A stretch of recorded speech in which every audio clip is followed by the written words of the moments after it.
A, kalian tinggal rename A underscore nama kalian, atau misalnya yang udah, ini aku udah lihat dari udah ada kelas B, kelas C, sama kelas D ya. Jadi yang lain yang belum rename, langsung rename aja ya. Oke, karena udah waktunya, kita mulai aja. Aku mau perkenalan dulu. Nama aku Putri, dan aku mahasiswa jurusan psikologi dari Universitas Brawijaya, dan aku di sini sebagai tutor sosiologi. Pada malam ini kita bakal bahas tentang modernisasi dan globalisasi.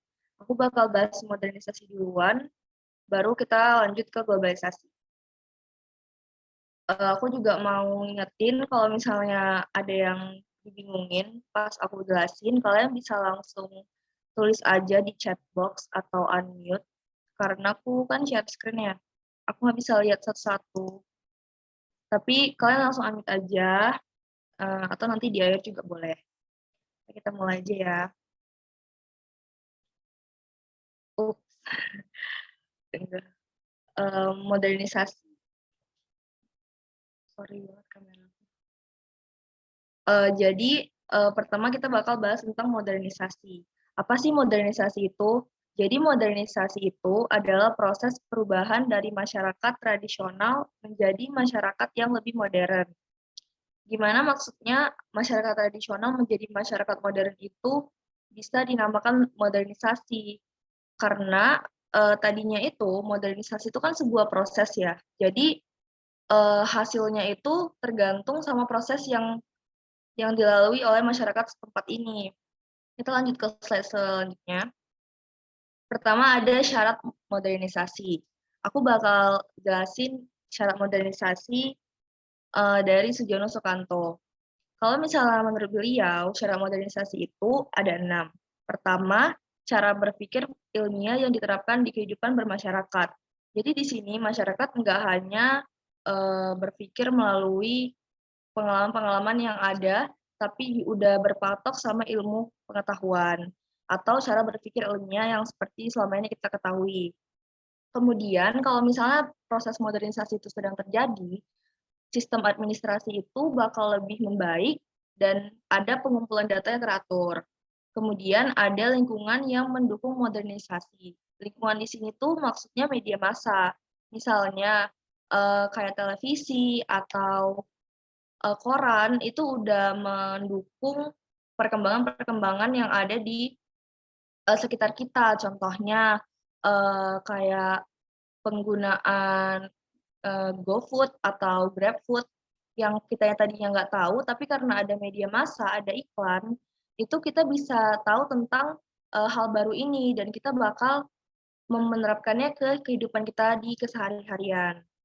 Kemudian selain ada lingkungan tadi, ada kewenangan yang sentral dalam social planning. Maksudnya di sini, kewenangan yang sentral itu pemerataan dalam pembangunan tadi sendiri. Jadi kalau misalnya modernisasi di lingkungan satu sama lingkungan lainnya, itu tuh harus merata.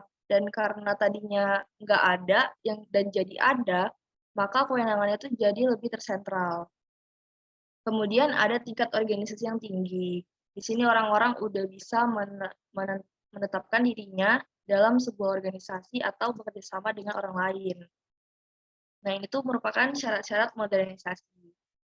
Kemudian kita lanjut ke ciri-ciri masyarakat modern. Jadi di masyarakat modern ini, masyarakat modern seseorang dinyatakan sebagai masyarakat modern kalau misalnya mereka itu terbuka akan hal-hal baru. Terbuka akan hal-hal baru ini, misalnya kalian tadinya nggak tahu ada Zoom meeting buat tutoring gitu. Kalian selama ini harus ke les, ke bimbel, tapi sekarang udah ada nih Growtika buat belajar di rumah gitu. Nah, itu kan merupakan hal baru ya. Kalau misalnya kalian tertutup akan hal-hal tersebut, berarti kalian bukan bagian dari masyarakat modern. Kemudian, selain terbuka akan hal-hal baru, ciri-ciri masyarakat modern yang kedua adalah berorientasi ke masa depan.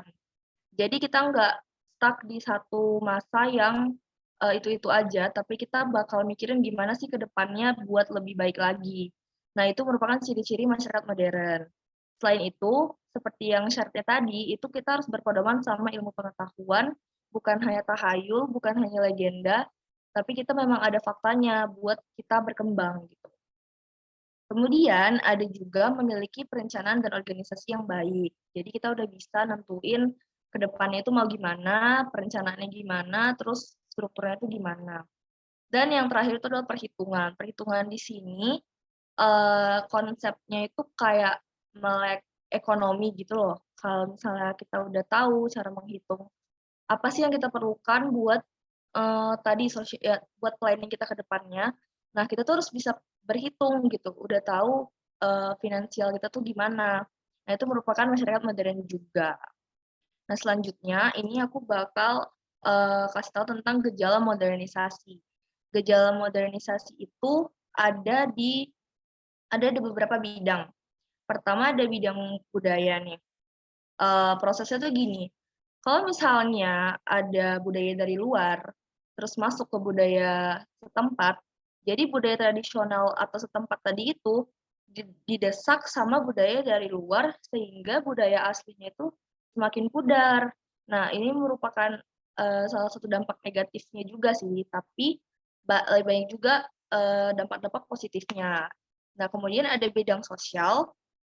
Di sini kalau misalnya dalam proses modernisasi, kelompok-kelompok baru itu mulai terbentuk gitu.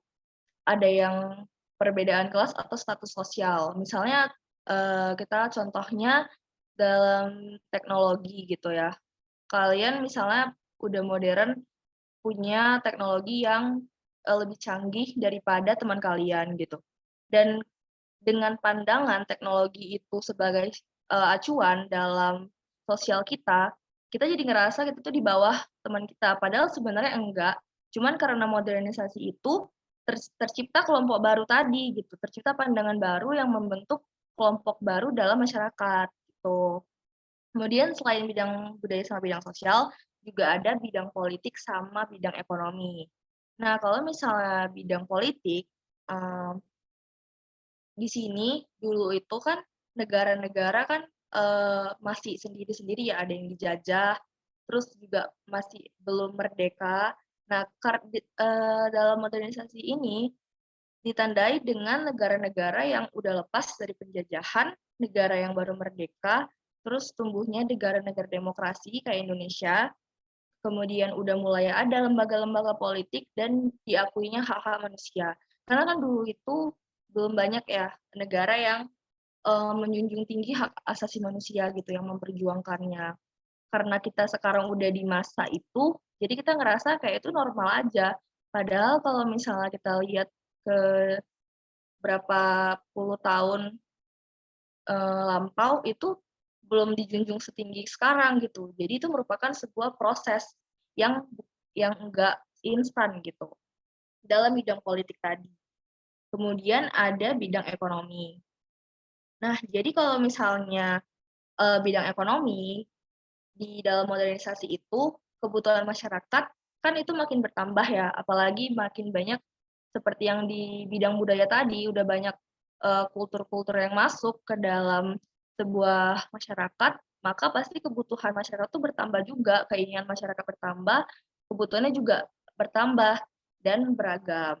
Maka nanti itu sektor industri bakal lebih banyak dan dibangun buat produksi barang-barang yang dibutuhkan oleh masyarakat tadi, gitu. Kemudian selain gejala modernisasi, kita bakal bahas tentang hasil dari modernisasi. Ini contoh yang tadi aku omongin di gejalanya. Hasil dari modernisasi itu kan harusnya tuh masyarakat modern ya. Jadi kalau misalnya prosesnya itu bukan hanya perkembangan teknologi aja, tapi juga budaya, ekonomi, sosial, dan politik. Aku mau kasih contoh ini yang MEK ini. Kalian pasti udah sering lihat robot ini mungkin di FYP TikTok kalian atau di Twitter atau di Instagram. Kita ngelihatnya kayak keren kan maksudnya, dan dia tuh memang didesain buat interaksi antar manusia dan robot gitu. dan memang diciptakan buat interaksi gitu, buat akan bergabung sama kita di mungkin 20 atau 40 tahun kemudian gitu. Mungkin sekarang kita ngerasanya kayak serem gitu, nanti gimana kalau orang-orang itu makin individualis, orang-orang itu nanti makin susah bersosialisasi gitu, karena adanya robot ini gitu. Tapi, kenyataannya itu kita belum bisa lihat dampak dari si Ameka ini kalau misalnya udah diterapkan ke rumah tangga gitu. Di sini kan, di website-nya itu dibilang kalau misalnya si Ameka ini tuh masih didesain buat perhotelan sama restoran. Nah, jadi itu kayak buat pembantu gitu loh, kayak pelayan di restoran sama di hotel gitu, buat meminimalisir, eee, maksudnya buat support mereka di, wilayah-wilayah publik gitu. Dan di website-nya itu juga dikatakan kalau misalnya, buat rumah tangga itu belum di-develop setinggi itu, tapi lagi proses gitu loh. Jadi kita sekarang ngelihatnya kayak serem, ada yang pengen lihat, tapi kita juga nggak tahu bakal bakal menyaksikan adanya dia atau enggak gitu kan. Tapi kalau misalnya kita balik lagi ke ciri-ciri masyarakat modern, kita tuh harus terbuka sama hal-hal baru. Contohnya kayak ini gitu, mau nggak mau tuh, masyarakat setelah kita nih, generasi-generasi setelah kita bakal nerima ini gitu. Dan mungkin kita nanti yang jadi boomer-nya gitu, yang nggak ngerti sama robot-robot beginian, bakal ngerasa kayak, "Aduh ini serem," gitu, "dulu nggak kayak gini," gitu. Tapi kenyataannya masyarakat modern itu bakal terus berkembang gitu, dan kita harus bisa nerima kenyataan bahwa, modernisasi ini terus terus berlanjut gitu, sampai kita nggak ada lagi gitu kan. Nah, kemudian aku lanjut aja, ini juga contoh-contoh modernisasi lainnya gitu. Dulu kan ini contoh, basic-nya ya, eee, kalau misalnya di sawah itu, petani itu biasa pakai kerbau kan, bajak sawah. Terus setelah sekarang itu udah jarang malah kalau misalnya pakai kerbau. Karena ada yang traktor yang didorong gitu, tapi masih pakai tenaga, tapi didorong ada alatnya, nggak pakai kerbau lagi. Itu mungkin, masih ada, tapi sekarang juga udah ada lagi traktor yang lebih lebih canggih lagi nih, kayak yang gambar di sebelah kanan ini. Jadi, kayak bawa kendaraan gitu, tapi sambil bajak sawah taninya. Kan, itu merupakan mungkin nggak bisa dibayangkan sama orang-orang zaman dulu yang pakai kerbau, bajak sawahnya gitu. Tapi sekarang kita melihat, orang yang bajak sawah pakai kerbau ngerasa kayak itu kurang efektif gitu. Karena kita udah di masa, penggunaan traktor gitu yang dinormalisasikan di masyarakat kita. Itu contoh yang pertama, kemudian ini juga ada yang, pengen aku highlight, kayak taksi gitu. Taksi, dulu tuh kan taksi kita kayak Bluebird gitu, kan kita panggil gitu ya. Kalau misalnya ada yang lewat tuh dipanggil gitu di tengah jalan dan nggak langsung dapet kan gitu. Tapi kalau sekarang udah ada ojek online, udah ada taksi online, dan bisa dilihat kan kalau misalnya kita memang membutuhkan itu di masa-masa sekarang gitu. Dan karena kita masyarakat modern, kalau misalnya kita termasuk masyarakat modern nih, kita harusnya terbuka akan inovasi-inovasi baru ini, bukan malah, eee, mau stuck-nya itu di zaman dulu aja gitu. Tapi tentunya pasti ada generasi-generasi sebelumnya yang belum bisa menerima itu. Nah, itu kita nanti bakal bahas di slide-slide selanjutnya. Lanjut. Nah, aku mau highlight juga, Eee, kadang modernisasi ini sering dipandang sama kayak westernisasi. Padahal dampaknya itu beda dan modernisasi itu lebih ke netral, sedangkan westernisasi mungkin, ada dampak negatifnya gitu. Jadi aku ada ini ngasih perbedaan yang simpel antara modernisasi sama westernisasi. Jadi kalau misalnya modernisasi itu, dia itu mutlak ada dan memang diperlukan oleh setiap negara yang ingin maju. Kalau misalnya nggak ingin maju, berarti ya nggak mungkin juga kan, jarang kan Maksudnya rata-rata negara tuh kan pasti pengen maju dan pengen berkembang gitu. Kemudian, modernisasi itu, dia itu tidak menyampingkan nilai keagamaan. Alias ya dia lebih ke teknologi, terus juga perkembangan pola pikir masyarakatnya gitu. Bukan, bukan beda sama sekularisme nih, ini juga sering sih digabungin, cuman aku nggak bikin perbedaannya. Tapi kalau misalnya sekularisme itu, lebih ke sistem gitu. Kadang bentuknya itu hampir sama kayak modernisasi, tapi mereka lebih ke aspek keagamaan, di mana agama dan pemerintahan itu urusannya tuh dipisahin gitu. Padahal modernisasi itu tidak ada menyampaikan nilai keagamaan. Nah, kemudian modernisasi itu proses perkembangannya umum seperti yang aku bilang tadi. Nah, sedangkan westernisasi ini, dia itu memang mutlak mengikuti gaya barat atau budaya-budaya dari negara-negara barat gitu.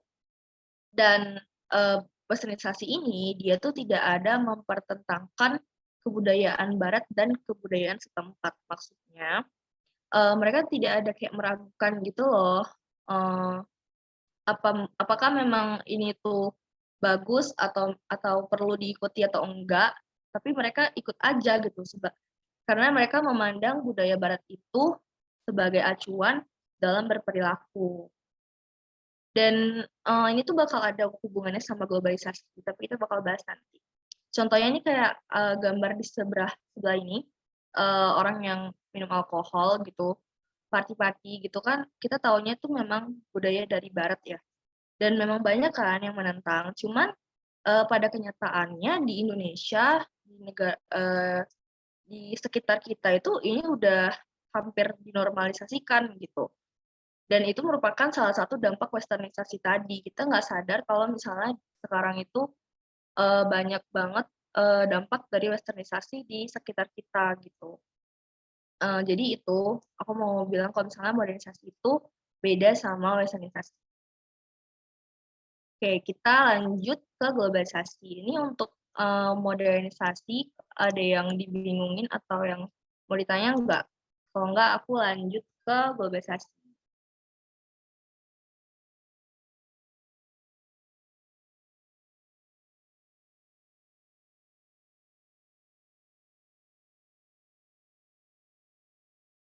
Oke. Oke, kita lanjut ya ke globalisasi. Jadi, globalisasi ini menurut Charles Sumarjan artinya proses terbentuknya sistem organisasi dan komunikasi antar masyarakat di seluruh dunia. Kenapa di seluruh dunia? Karena global. Kalau misalnya katanya globalisasi, sama kayak modernisasi, itu kan merupakan proses ya. Aku udah di ini di italic biar kalian bisa lihat kalau misalnya globalisasi itu merupakan hal yang belum selesai terjadi sampai sekarang. Kita sekarang masih berjalan globalisasi itu. Jadi belum selesai gitu, masih berproses. Dan jadi ada beberapa ciri-ciri globalisasi. Yang pertama itu adalah perubahan konsep ruang dan waktu, kemudian kerjasama ekonomi internasional atau di sini perdagangan, yang tadinya orang tadi misalnya Indonesia belum bisa nih kerjasama sama negara lain, sekarang udah bisa. Kenapa? Karena ada globalisasi tadi, ada perdagangan internasional, dan itu merupakan salah satu proses kita dalam mengglobalkan Indonesia gitu. Kemudian ada interaksi kultural global dari media massa. Maksudnya ini gimana? Kalau misalnya kita ya dulu, kan nggak bisa sih lihat pertandingan misalnya atau pertunjukan uh, budaya negara lain gitu. Misalnya tari negara lain atau nyanyian negara lain, uh, dan kita tuh harus datang ke negara tersebut buat nonton pertunjukan tadi. Tapi dengan adanya globalisasi, kita udah bisa nih sekarang kayak live streaming gitu. Contohnya nih kayak acara award gitu di negara lain. Terus karena ada globalisasi tadi, udah ada jaringan untuk melihat apa sih yang terjadi di negara lain itu. Dengan ada perkembangan-perkembangan tadi itu kita udah bisa ngelihat tanpa harus datang ke tempatnya. Dan kita melihatnya itu on time gitu. dalam waktu yang sama, bersamaan, cuman beda beda waktunya aja kan, beda time zone-nya aja, tapi kita melihatnya secara langsung melewati, melewati perangkat-perangkat smartphone, laptop, atau TV gitu. Dan itu merupakan, hal yang yang dulu itu nggak mungkin gitu, tapi sekarang udah mungkin karena adanya globalisasi tadi, gitu. Kemudian ada pertukaran informasi yang lebih cepat. Ini bisa dilihat dari, kayak berita-berita di Amerika, pokoknya di semua negara tuh sekarang kita udah bisa lihat gitu, kita udah bisa lihat sendiri koran mereka lagi ngomongin apa gitu, yang lagi tren di Jerman apa, yang lagi tren di, apa ya, di Inggris tuh apa gitu, kita bisa tahu. Nah, karena adanya globalisasi itu juga, kemudian ini adalah timbulnya masalah secara global. Nanti aku bakal bahas yang ini di slide selanjutnya. Pertama tentang perubahan konsep ruang dan waktu. Ini yang tadi aku bahas, kalau misalnya ruang dan waktu itu sekarang kayak udah nggak ada lagi batasannya gitu. Komunikasi yang tadinya kita harus datang ke misalnya kita mau ketemu sama teman, tapi dia di luar kota. Bilanglah dia di luar kota belum keluar negeri ya. Kita tetap harus ke airport kan, harus ke airport naik pesawat atau naik kereta atau naik jalan darat, naik bus gitu. Kita harus datang buat ngobrol sama dia gitu. Dan itu ngabisin waktu, ngabisin tenaga, ngabisin uang juga. Tapi sekarang kita tuh udah bisa pakai video call lewat smartphone atau kita lewat Zoom kayak gini gitu. Kita bisa berinteraksi secara real time dan juga waktu kita tuh efektif dan tenaga kita tuh nggak habis buat interaksi yang sebenarnya tuh nggak makan waktu lama gitu. Jadi globalisasi itu gitu. Kita juga bisa interaksi sama orang-orang di luar negeri yang kita tuh sebenarnya nggak mungkin buat ketemu, tapi bisa lewat online dan bisa lewat surat-suratan gitu. Dan itu merupakan salah satu konsep ruang waktu dari globalisasi. Kemudian ini yang aku mau masukin yang timbulnya masalah secara global. Mungkin kita selama itu nggak sadar kalau misalnya banyak banget masalah yang ada di seluruh dunia ini. Tapi karena adanya globalisasi, kita tuh bisa update gitu. Misalnya kayak climate change atau perubahan iklim gitu, yang bakal berdampak ke seluruh dunia gitu. Tapi dulu kita tuh nggak tahu gitu, kita nggak punya akses ke informasi tersebut gitu. Tapi karena sekarang udah adanya globalisasi itu, kita tuh bisa nyari solusi bareng-bareng gitu sama semua negara di dunia. Contohnya kayak yang aku tulis di sini, masyarakat mulai menentang penggunaan plastik sekali pakai. Contohnya yang ini tuh. Jadi kayak orang-orang tuh buat campaign seluruh dunia, buat petisi, buat ngurangin sampah plastik sekali pakai karena eh, apa ya? Karena produksi plastik itu udah mencemari lingkungan separah itu gitu. Dan mungkin generasi-generasi selanjutnya di bawah kita itu mau hidup gimana kalau misalnya plastik itu terus mencemari lingkungan kita gitu. Dan takutnya itu malah menjadikan bencana-bencana alam yang kita nggak bisa handle lagi gitu. Kemudian yang ini tuh ini sering dibahas ya, atau fast fashion, industri fast fashion. Jadi industri fast fashion itu kayak yang mungkin kita juga masih sering beli gitu, karena memang fast fashion itu sistemnya itu murah dan sesuai sama tren. Tapi fast fashion itu industri baju atau celana atau bahan-bahan baju itu diproduksi, tapi kalau misalnya stoknya itu stoknya itu udah nggak tren lagi gitu, bakal dibuang dan jadi sampah gitu. Dan uh, belum lagi ada isu-isu di mana pekerja fast fashion industri itu tidak dibayar dengan apa ya, dengan sesuai gitu, secara sesuai. Jadi kita bisa lihat contoh-contoh fast fashion yang ada di mall-mall gitu. Setiap setiap musim tuh pasti ganti kan semuanya gitu, pasti didiskonin, di-sale. Kalau misalnya, season yang tadi itu udah lewat gitu. Contohnya sekarang nih, pasti lagi musim baju-baju warna merah, warna putih, warna-warna kuning, karena lagi mau, Imlek atau Chinese New Year kan. Tapi nanti setelah lewat masanya, itu bakal ganti lagi tuh satu toko, baju-bajunya gitu. Model-modelnya tuh bakal ganti lagi gitu. Jadi yang tadinya kita ngerasa, "Oh, aku mau beli ini nih, mau beli baju ini karena lagi trendy," gitu.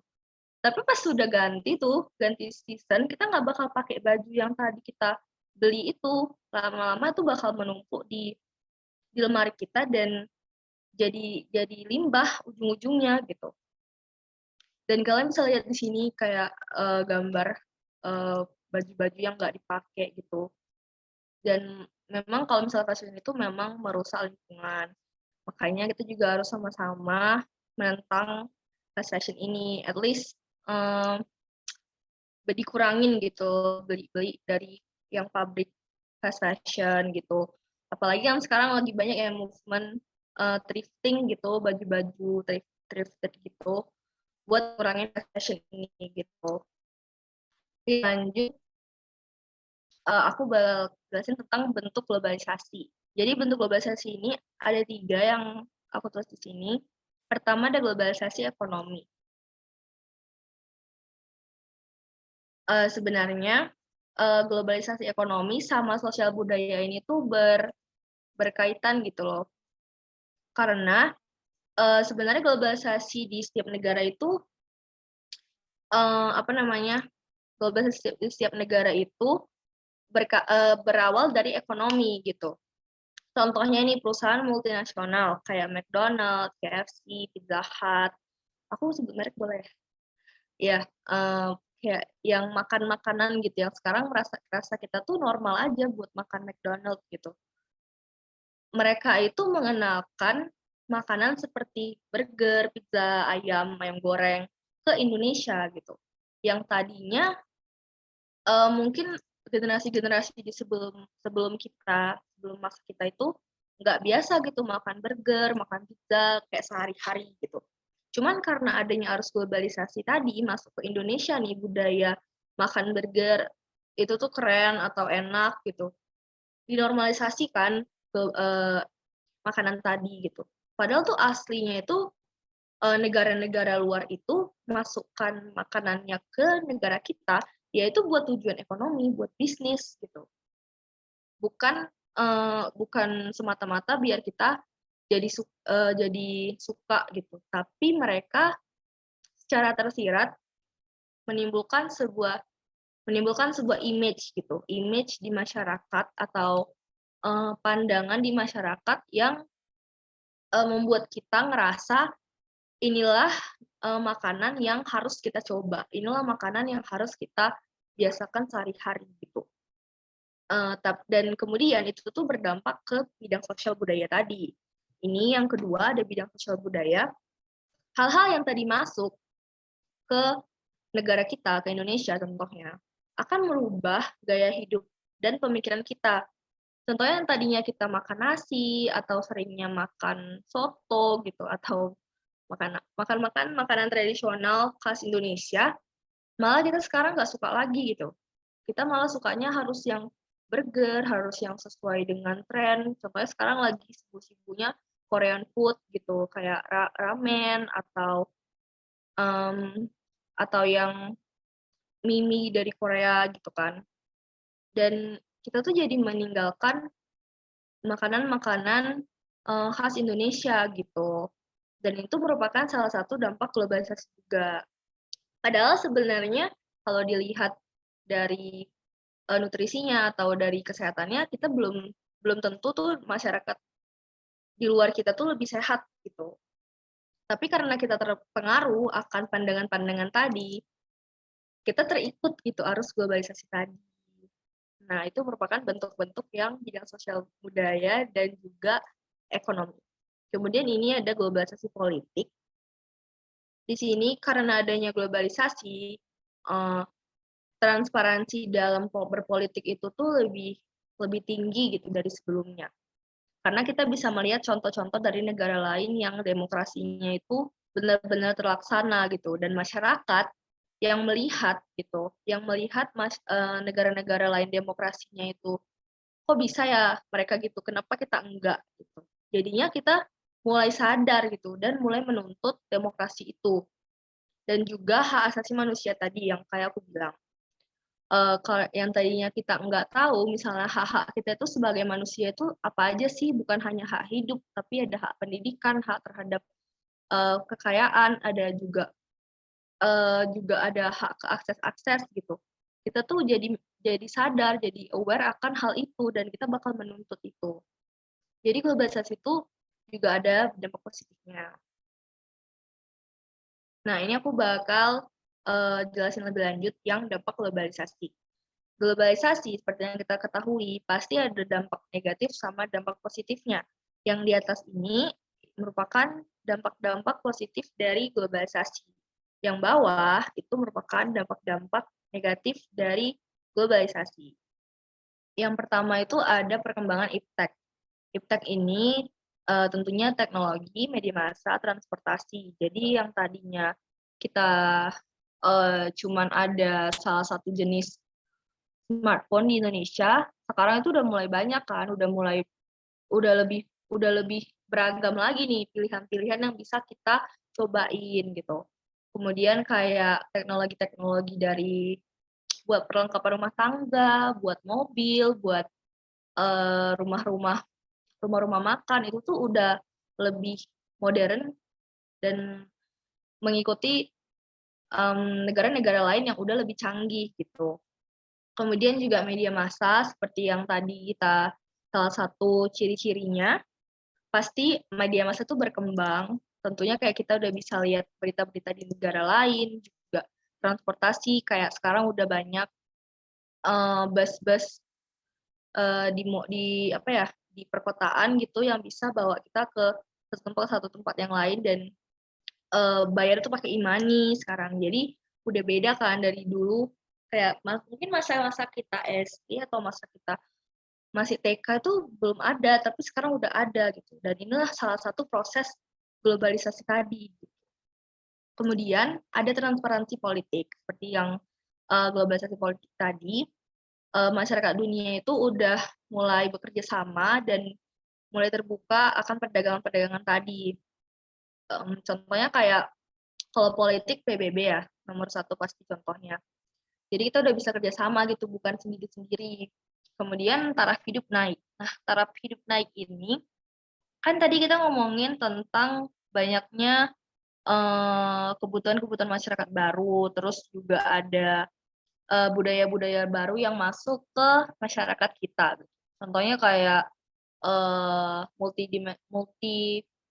multidimensional perusahaan tadi yang dari luar negeri masuk ke Indonesia bekerja sama, tentunya kan buat industri baru, buat pabrik baru, tentunya jadinya mengurangi pengangguran di Indonesia. Dan gitu, mereka bakal narik pekerja dari Indonesia buat kerja di perusahaannya atau di pabrik gitu. Nah, selain dampak positifnya, pastinya ada dampak negatifnya nih, globalisasi. Pertama nih, ada ketimpangan global. Contohnya tuh kalau misalnya ketimpangan global, dan negara satu dan negara lainnya itu bisa beda gitu loh kekuatannya. Ada yang negaranya itu uh, lebih lebih maju dan ada yang enggak gitu. Jadi karena adanya ketimpangan tadi, maka membentuk persaingan yang mungkin bisa berdampak negatif gitu antar masyarakatnya. Aku ya lupa nulis sendiri.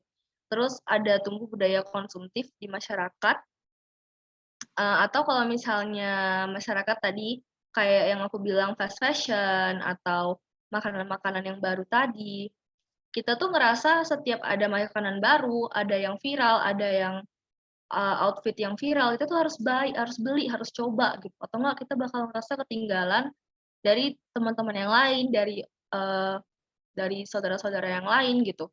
Dan itu tuh udah secara tidak sadar terjadi gitu dalam diri kita. Kalau kita tuh takut ketinggalan tren. Dan karena kita takut ketinggalan, jadi keluar nih konsumtif kita. Kita bakal beli beli beli. Padahal tuh nanti nggak bakal dipakai juga gitu.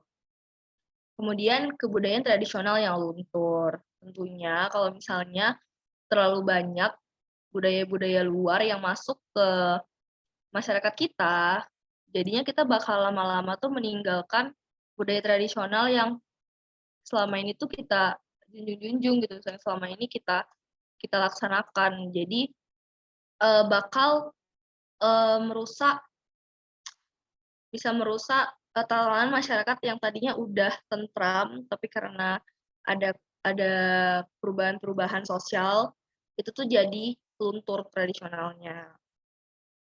Nah, jadi setelah dampak globalisasi, materi globalisasinya udah selesai, tapi aku sering banget lihat soal tentang culture shock sama culture lag ini.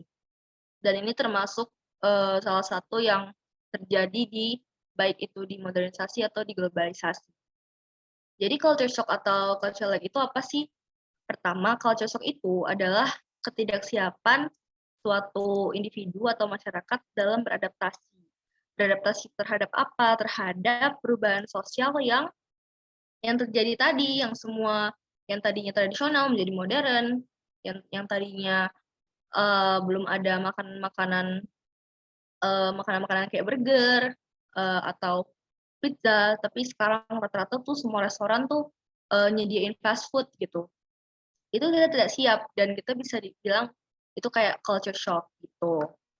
Kemudian masyarakat itu biasanya sadar kalau misalnya mereka lagi mengalami culture shock. Contohnya kalian kan sekarang mungkin ada yang kelas 12 atau kelas 11 gitu. Kalau di sekolah itu kan kalau ada tugas, ada masalah, itu kalian tinggal ngomong ke wali kelas. Terus apa-apa tuh diingetin. Terus tiba-tiba kalian nanti setelah lulus UTBK nih, amin, masuk ke perkuliahan. Terus kalian kaget.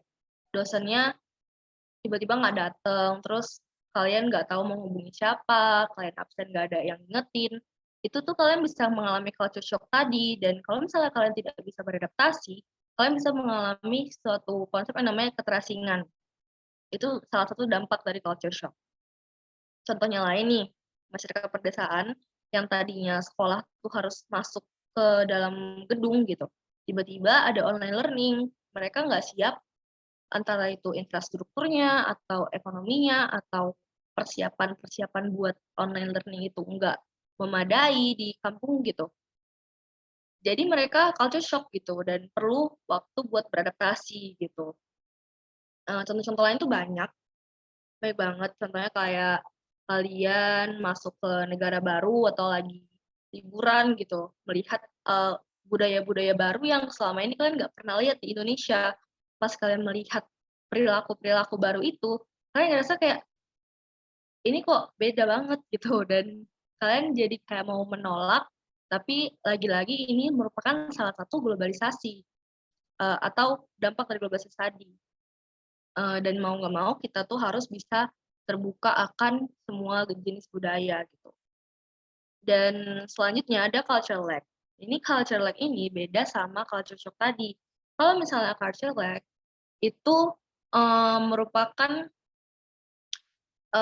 masyarakat, sebuah kayak kayak prosesnya dalam sebuah budaya itu lama untuk menyesuaikan dengan teknologi yang ada. Contohnya kayak di jalan raya tuh kan udah banyak ya dibuat jalur khusus bus. Bus kayak Transjakarta gitu. Udah ada jalur khusus bus buat masyarakat transportasi transportasi perkotaan gitu. Tapi masih ada aja budaya-budaya kita yang misalnya bawa motor di jalur Transjakarta tadi. Jadinya yang tadinya untuk meminimalisir kemacetan malah jadi makin macet gitu dan malah beresiko. Padahal tadinya itu udah dibuat agar mengurangi kemacetan gitu. Dan masyarakat itu tidak berkembang secara bersamaan gitu. Ada yang bisa berkembang, ada yang tidak gitu. Ada yang menaati peraturan, ada yang tidak. Jadi, itu dibilang culture lag gitu. Nah, kalau misalnya kalian udah tahu nih culture shock sama culture lag, kalian pasti bakal bisa, bedainnya kalau misalnya ada di soal. Kalau misalnya dia ngomongin kalau misalnya soalnya itu nanya tentang, mmm, sebuah, eee, waktu atau yang budaya yang lama menyesuaikan dengan teknologi itu berarti culture lag. Cuman kalau misalnya ketidaksiapan dalam beradaptasi itu berarti culture shock. Nah, oke, kita udah selesai. Jadi kalian, semoga kalian ngerti dan kalau misalnya aku mau ngingetin, kalau misalnya ada yang dibingungin atau aku kecepatan, kalian boleh banget langsung ditulis di chat box aja. Misalnya, "Kak, kecepatan, nanti aku ulang di materi yang kalian bingung." Kalau misalnya mau nanya boleh banget. Kalau misalnya nggak berani nanya di sini, kalian bisa hubungin aku di Twitter, username-nya itu yang ini yang di bawah, nanti aku pasti bales sebisa aku. Jadi terima kasih udah udah nyimak, udah aktif juga pada jawab. Sama kalau misalnya jangan lupa itu ya ada isi feedback, grow grow class-nya, biar aku bisa improve lagi, lebih baik lagi gitu. Ini udah selesai, sebelum aku akhiri kalau misalnya ada yang mau nanya boleh banget.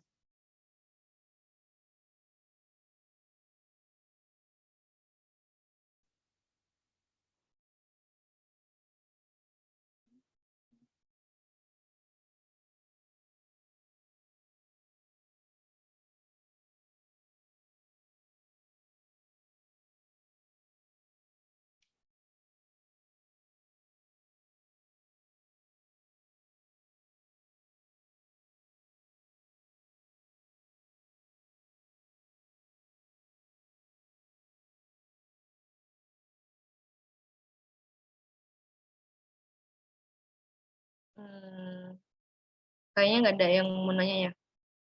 Oke, karena kalian udah pada ngerti dan, nggak ada yang mau nanya, jadi mungkin kelasnya aku akhiri dulu. Oh, oke Pita, thank you so much, thank you udah datang. Jangan lupa ya diisi feedback-nya. Iya, sama-sama, makasih juga.